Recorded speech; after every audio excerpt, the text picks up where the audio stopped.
오늘 본문의 시작인 51절은 우리가 62절의 마지막 내용까지 이해하는 데 있어서 아주 중요한 역할을 합니다. 51절 말씀을 다시 보십시오. 예수께서 승천하실 기약이 차감해 예루살렘을 향하여 올라가기로 굳게 결심하시고, 이 말씀은 우리 예수님의 겟세마네의 기도만큼이나 그 가진 뜻이 깊고 귀중한 핵심적인 복음의 말씀입니다. 승천할 기약이 차간다 하는 것은 이제 예수님이 십자가의 길을 가신다는 의미이기도 합니다. 승천은 십자가의 사건과 부활의 사건이 있다는 것을 전제로 일어나는 일입니다. 오늘 본문에 나타난 사건은 예수님의 생애의 마지막 단계를 설명하는 겁니다. 지금까지는 병도 고치시고 말씀도 하시며 여러 지역을 돌아다니시면서 역사하셨지만, 이제는 그 마지막 고난의 장소인 예루살렘으로 올라가십니다. 주님께서 향하신 시온산 예루살렘에는 십자가가 보입니다. 십자가를 향하여 가시기로 굳게 결심하시고 전혀 다른 모습으로 출발합니다. 세상의 죄악 가운데 메시아를 거부하는 세력들과 대결하기 위해 정면 충돌을 하러 주님께서 가시는 길입니다. 여기 51절에 굳게 결심하시고에 해당하는 헬라어 프로소폰 에스테리세는, 여기서 프로소폰은 얼굴이라는 뜻이고 에스테리세는 굳다라는 뜻입니다. 따라서 원문대로 하면 예루살렘을 바라보면서 얼굴을 굳게 했다는 말입니다. 그러니까 예수님의 마음의 결심을 이렇게 표현하고 있는 것입니다. 이제 예수님은 예루살렘 쪽을 향해서 마음을 굳게 하시고 무엇을 하시려고 하십니까? 간사한 무리들은 예수를 십자가에 못 박으려고 이미 결정을 다 해놓고 올라오기만 해봐라 하고 기다리고 있습니다. 그것을 아시면서도 주님은 자발적으로 그 십자가 고난의 길을 올라가시는 것입니다. 그 길을 가시면서 사자를 먼저 보내셔서 그들이 사마리아인의 한 마을에 들어갑니다. 여러분 잘 아시는 것처럼 당시 유대인들은 사마리아를 부정한 땅으로 여겨서 갈릴리에서 예루살렘으로 가는 경우 길을 우회하여 다른 길로 돌아가는 것이 보통이었습니다. 그 이유는 아수르 점령 시대에 아수르가 민족 말살 정책을 펴서 사마리아 일대 유대인들의 필주를, 순수성을 다 잃게 혼혈 민족으로 만들어 버렸습니다. 그 일 이후로 유대인들은 더 이상 사마리아 사람들을 한 동족으로 여기지 않았습니다. 그런데 우리 주님은 친히 그 사마리아 지방을 향하여 가십니다. 왜냐하면 주님은 유대인들 뿐만 아니라 사마리아와 더 나아가 전 인류의 구원자가 되시기 때문입니다. 예수님은 결코 유대인 종교 지도자들처럼 유대인의 순수성과 선민의식을 강조하지 않으셨습니다. 유대인이나 이방인이나 종이나 자유자나 상관없이 모두를 구원의 대상으로 여기시고 그들에게 다가가신 것입니다. 사실 사마리아인들은 어찌 보면 이방인도 아닌, 그렇다고 유대인으로 대접받지도 못하는 더 애매한 상황에 놓여 있었습니다. 예수님께서는 그렇게 소외받고 무시당하는 사람들에게도 동일한 사랑을 베푸시는 분이시지만, 사마리아인들은 그러한 예수님의 마음을 깊이 깨닫지 못했습니다. 그래서 그들은 예루살렘으로 향하는 예수님의 방문을 배척합니다. 사마리아인들 또한 유대인들과의 적대적인 관계로 인해서 예수님까지 거부하는 어리석음을 범하고 만 것입니다. 이에 야고보와 요한은 이렇게 말합니다. 주여, 우리가 불을 명하여 하늘로부터 내려 저들을 멸하라 하기를 원하시나이까? 이에 대해서 우리 주님이 뭐라고 말씀하십니까? 오히려 분노하는 제자들을 꾸짖으시며 조용히 다른 곳으로 가셨습니다. 이 사건에서 아직도 주님의 존재를 이해하지 못하는 제자들의 모습을 봅니다.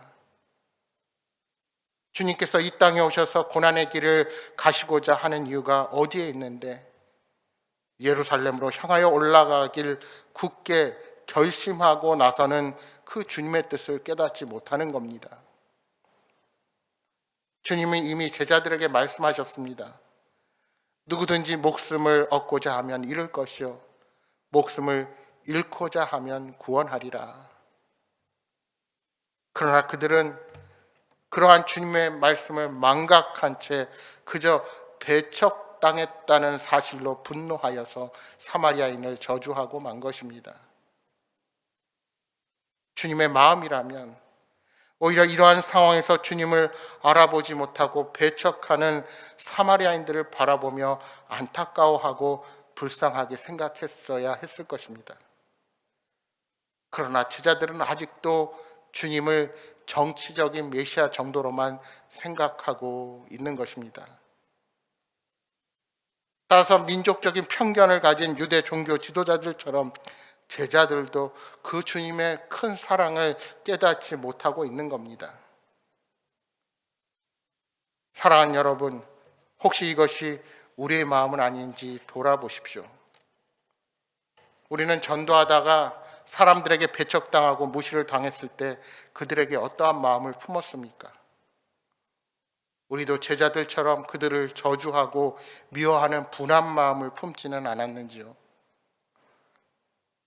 그들이 주님을 거부하는 것은 어찌 보면 당연합니다. 그것이 또한 예전에 우리의 모습은 아니었습니까? 그럼에도 주님처럼 안타까운 긍휼의 마음으로 그들에게 나아가야 하는 것입니다. 이 일이 있은 후 예수님은 제자들과 다른 마을에 들어가십니다. 가는 도중 따르는 무리들과의 대화를 통해 제자가 되려면 어떻게 해야 하는지 세 부류의 사람들의 경우가 나옵니다. 첫째는 어디로 가시든지 나는 따르리다 하며 성급하게 따르려는 자들의 경우입니다. 주님은 이러한 자에게 물질적인 궁핍이나 사람들의 배척과 같은 고난을 감수해야 한다고 하십니다. 자연에 사는 모든 동물들도 집이 있습니다. 여우도 굴이 있고 공중에 새도 보금자리가 있습니다. 그러나 인자는 머리 둘 곳조차 없다고 말씀하시는 것입니다. 그러니까 제자가 되기 위해서는 많은 어려움을 극복하는 인내가 요구됨을 가르치신 것입니다. 여러분, 예수를 믿고 처음 은혜를 받으면 무엇인지 주님을 위하여 할 수 있을 것처럼 대단한 결심을 하시는 분들이 계십니다.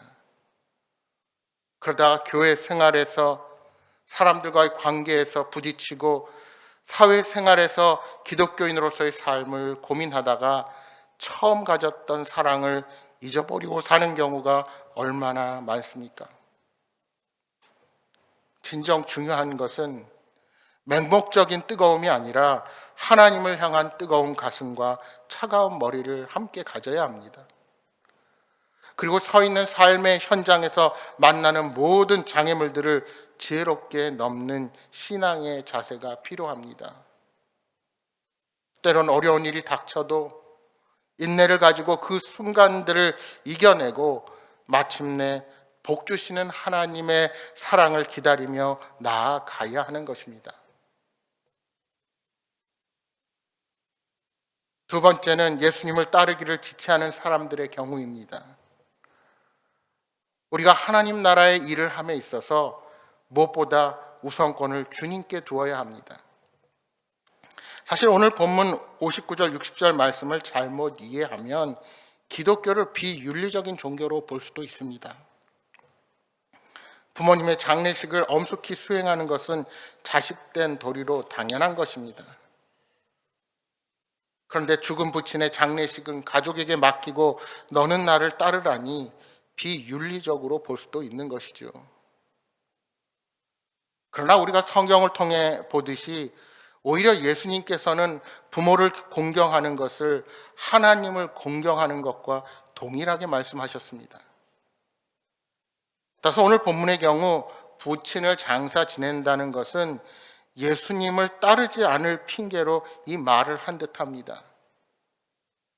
사실 주님이 예루살렘에 오르는 길에 이미 장례를 지내고 있는 사람을 예수님이 가는 길에서 만날 수 없습니다. 결국 오늘 본문이 말해주는 주님의 말씀의 의미는 우리가 우선적으로 추구해야 할 것이 주를 따르는 일이라는 겁니다. 이는 부모에 대한 도리를 저버리고 복음을 따르라는 내용이 아닙니다. 제자의 우선순위는 복음 사역에 있으므로 부모에 대한 도리가 복음의 의무를 미루기 위한 변명이 되어서는 안 된다는 것을 말씀하시는 것입니다. 그래서 마태복음 10장 37절 38절을 통해 이렇게 말씀합니다. 아버지나 어머니를 나보다 더 사랑하는 자는 내게 합당하지 아니하고 아들이나 딸을 나보다 더 사랑하는 자도 내게 합당하지 아니하며 또 자기 십자가를 지고 나를 따르지 않는 자도 내게 합당하지 아니하니라. 아버지나 어머니로 인해 또한 자식으로 인하여 하나님을 따르기를 지체하는 분들이 계십니다. 그런 분들이 대체로 이렇게 말씀하십니다. 부모님 간병하고 나서 자녀의 대학 문제가 해결되고 나서 집안 안에 이런 문제들이 해결하고 나면 그때서 내가 봉사하고 섬기겠습니다. 그러나 제가 목회를 하면서 보게 된 것은 자식 핑계, 부모 핑계 되시는 분들이 그 문제가 해결된다고 섬김과 봉사의 자리로 나오는 경우를 별로 보지 못했다는 것입니다. 오히려 어려운 상황 가운데서도 열심히 주를 위해 힘쓰는 분들이 선한 길로 인도하시는 경우를 더 많이 보게 되었습니다. 먼저 하나님이 우선이고 그 다음 가족이 있는 겁니다. 부모님을 사랑하고 자식을 사랑한다면 그 무엇보다 신앙으로 굳게 서는 모습을 우리는 보여야 할 것입니다. 세 번째는 세상적인 일에 집착하는 경우입니다. 세상이 주는 염려와 세상적 관심만 쫓으면 우리가 주님을 올바로 좇을 수 없습니다. 때로는 예수님을 따르기 위해 가족과의 관계에서도 희생이 필요하고 자기의 모든 세상적인 관심을 버리고 포기해야 할 때도 있다는 것입니다. 그러므로 예수님의 제자가 되어 합당한 복음의 사역자가 되려면 세상의 것을 희생하고 모든 가치보다 예수님이 우선시되는 헌신의 자세가 필요한 것입니다. 본문을 보면서 예수님은 가족을 무시하시는구나 생각해서는 안 됩니다. 여기 본문에 먼저 가족을 작별하게 허락하는 것을 손에 쟁기를 잡고 뒤를 돌아보는 것에 비유했습니다. 손에 쟁기를 잡았으면 이제 뒤돌아보지 말고 앞으로만 나아가야 합니다. 그러니까 이것은 긴급한 상황을 말하는 것입니다. 전쟁이 일어나기 직전입니다. 십자가의 길에 결판을 앞두고 계십니다. 그런데 언제 가족들을 만나 작별하고 난 후 주어진 사명을 다 감당할 수가 있겠습니까? 결국 제자는 희생의 길이 요구된다는 것을 말씀하시는 것입니다. 주님을 거부하는 수많은 무리에 속할지 세상을 거스르는 하나님의 자녀에 속할지는 오늘 우리들의 선택입니다. 사랑하는 여러분, 우리가 주님 앞에 서는 그날까지 어떠한 유혹에도 흔들리지 말고 앞만 보고 전진하는 신앙인들이 되시기를 바랍니다. 지난 일과 세상의 즐거움으로 인하여 집착하고 가진 것을 놓지 못하는 어리석은 자가 아니라 오로지 우리에게 주어진 생명의 면류관을 바라보며 전진하는 믿음의 사람으로 서시기를 주님의 이름으로 축복합니다.